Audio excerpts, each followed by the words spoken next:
Hello, future scientists. Welcome to an exciting journey into the heart of chemistry. Today, we are diving deep into the structure of an atom, specifically exploring the fascinating world of electron shells K, L, M, N, and the incredible 2n superscript 2 rule that governs how electrons are arranged. We'll start with the basics, then gradually build up to more complex and competitive insights. Get ready for a 4-level adventure. Ready to unlock the secrets of where electrons live? Let's start with the easy level, understanding the very basics of atomic architecture. Imagine an atom as a tiny city, and electrons are its residents. But these residents don't just wander anywhere, they live in specific neighborhoods or apartments called electron shells. These shells are like fixed paths around the nucleus, each holding electrons with a certain amount of energy. The closer the shell is to the nucleus, the lower the energy of the electrons in it. Scientists label these shells with letters, starting from the innermost one. The first shell is K, the second is L, the third is M, and the fourth is N. Simple, right? Now for the super important rule. How many electrons can each shell hold?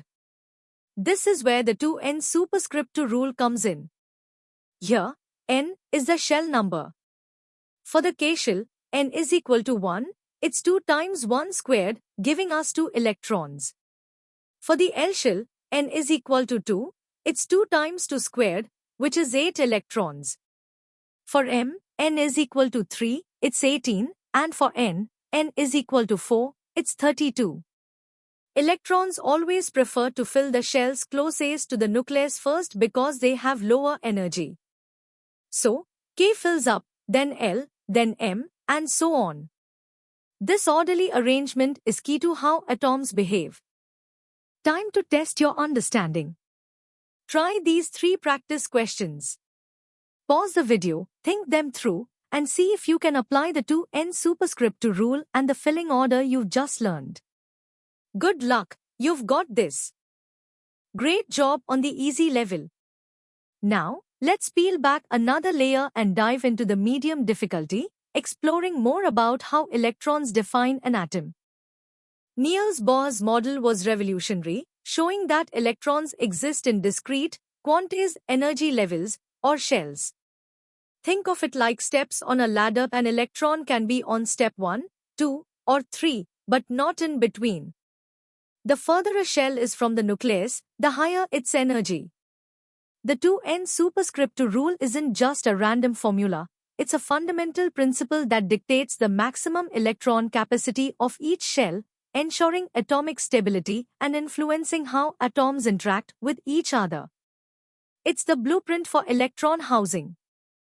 The ultimate goal for most atoms is stability, often achieved by having a complete outermost shell, a concept known as the octet rule. This means having 8 electrons in their valence shell, or 2 for the K shell. Atoms like neon and argon already have this perfect arrangement, which is why they are so unreactive. This drive for stability is what makes atoms gain, lose, or share electrons, forming bonds and creating all the molecules around us. The electrons in the outermost shell are called valence electrons, and they are the true stars of chemical reactions. They are the ones that participate in bonding, determining whether an atom will readily give up electrons, eagerly accept them, or prefer to share. For instance, an atom with 1 valence electron, like sodium, is very reactive and tends to lose that electron. Conversely, an atom with 7 valence electrons, like chlorine, is also very reactive but tends to gain an electron to complete its octet. These valence electrons are the key to an element's entire chemical personality. Alright, it's time for some medium-level challenges. These questions will ask you to apply the 2n superscript 2 rule, understand the octet rule, and think about valence electrons. Take your time, recall the concepts, and try to explain your reasoning. You're building a solid foundation here. Excellent work.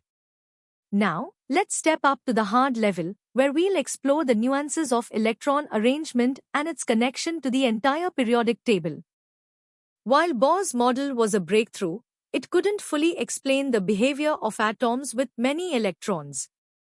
This led to the quantum mechanical model, which introduced the idea that main shells are further divided into subshells like S, P, D, and F, each with unique shapes and energies. Electrons fill these subshells and shells following the Aufbau principle, which states that they occupy the lowest energy levels first. Hund's rule further specifies that electrons will individually occupy degenerate orbitals within a subshell before pairing up, ensuring the most stable configuration. These rules are crucial for understanding complex electron distributions. Electron configuration notation provides a precise address for every electron in an atom. Instead of just K, L, M, we use symbols like 1s superscript 2, 2s superscript 2, 2p. For example, carbon is 1s superscript 2, 2s superscript 2 to p superscript 2, which means 2 electrons in the 1s subshell, 2 in the 2s and 2 in the 2p. This detailed notation is directly linked to the periodic table.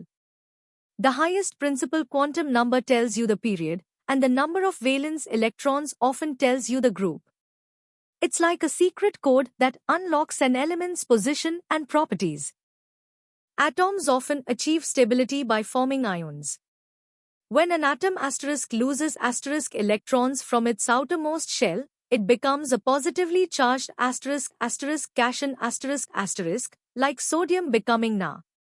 When an atom gains electrons into its outermost shell, it becomes a negatively charged anion like chlorine becoming Cl.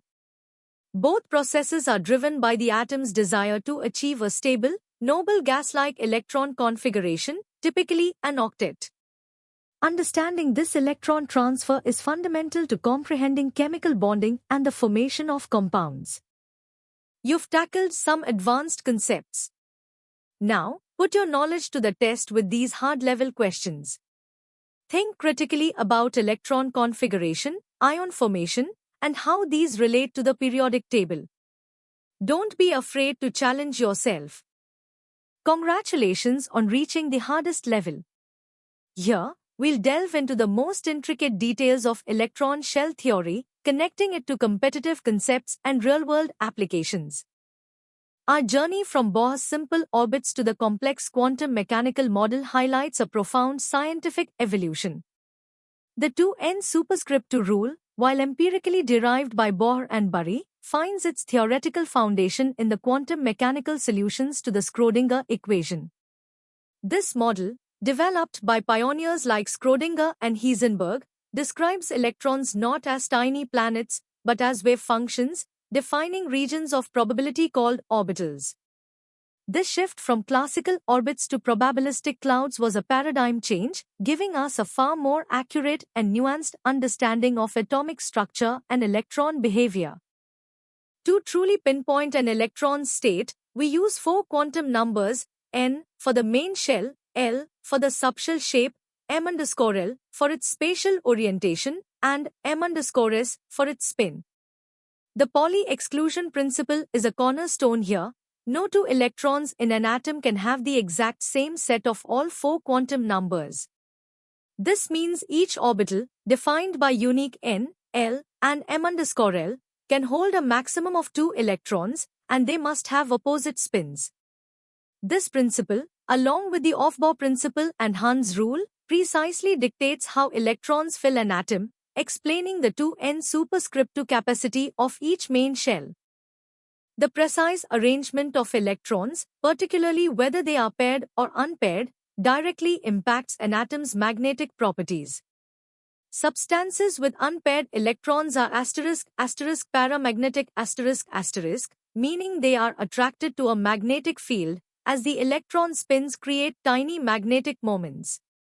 Conversely, substances with all electrons paired are diamagnetic weakly repelled by a magnetic field because the opposing spins cancel out. This intricate relationship between electron configuration and magnetic behavior is not just theoretical, it has practical applications in materials science and medicine, such as in MRI technology. The electron configuration isn't just an academic exercise, it's the master key to understanding the entire periodic table and chemical reactivity.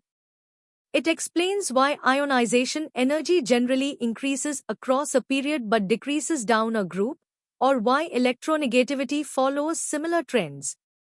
These patterns are all rooted in the effective nuclear charge, shielding effects, and atomic size, which are direct consequences of how electrons occupy shells and subshells. Furthermore, the discrete energy levels of electrons are responsible for atomic spectroscopy, where unique light emissions act as fingerprints for elements, enabling their identification in distant stars or in chemical analysis. This fundamental understanding underpins vast fields of science and engineering. You've covered some incredibly detailed and advanced concepts. Now, take on these first 5 hardest level questions. They require you to synthesize information from various topics, from quantum numbers to magnetic properties. Think deeply, apply the rules, and articulate your answers clearly. This is where your true mastery shines. Ready for the final push? Here are the last 5 questions to truly test your comprehensive understanding of electron shells and atomic structure. These questions delve into periodic trends, orbital filling complexities, and the real-world implications of electron behavior. Give them your best shot and consolidate your learning. You've done an amazing job exploring the fascinating world of electron shells. From the basics of the 2n superscript rule to the complexities of quantum numbers and their impact on chemical properties, you've gained a deep understanding. To continue your learning journey and explore more such engaging content, visit synapse.omaps.in. Don't forget to like this video, share it with your friends, and subscribe to our channel for more exciting lessons.